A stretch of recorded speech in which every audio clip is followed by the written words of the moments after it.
Bienvenue, j'espère que tu vas bien, que tu es heureux, heureuse, en forme, ancrée et enjouée. Qu'est-ce que je suis prête à quitter pour avancer vers une vérité plus alignée avec ce que je ressens aujourd'hui? Cette question a été tissée avec, parfois, avancer ne consiste pas à ajouter, mais à se lever et à partir.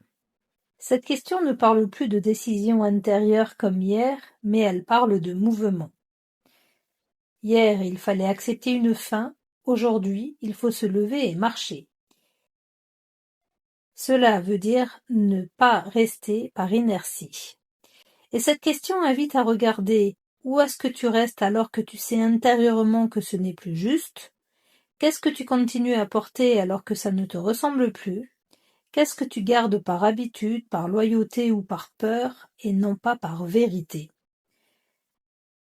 On ne te demande pas où aller, on te demande d'abord qu'est-ce que tu ne peux plus emmener avec toi? Parfois, avancer ne consiste pas à ajouter, mais à se lever et à partir. Ce texte casse une illusion courante, celle qui consiste à croire que l'on avance en accumulant. Plus d'explications, plus d'efforts, plus de compromis, bla bla bla bla bla, des tentatives pour faire rentrer l'ancien dans le nouveau. Et ce texte nous dit l'inverse. Parfois, il n'y a rien à comprendre de plus, il n'y a rien à réparer, rien à négocier. Il y a juste un moment où rester devient plus coûteux que partir. Se lever ici, c'est un geste intérieur. C'est reconnaître que c'est terminé, accepter que ça ne reviendra pas comme avant, et cesser d'attendre que quelque chose change tout seul. Partir, ce n'est pas forcément aller loin, mais c'est cesser de se mentir à soi-même. C'est extrêmement courageux. Aujourd'hui marque le passage entre la fin acceptée et le chemin assumé. C'est le moment où le cœur dit « je sais que je dois y aller, même si je ne sais pas encore où ». Et c'est déjà suffisant. Et la carte du tarot qui s'est présentée aujourd'hui pour accompagner ce passage, c'est le 8 de coupe. Et la première chose qui m'est venue en voyant ma sorcière quitter ses coupes, c'est qu'elle était malheureuse. Je vois un choix douloureux.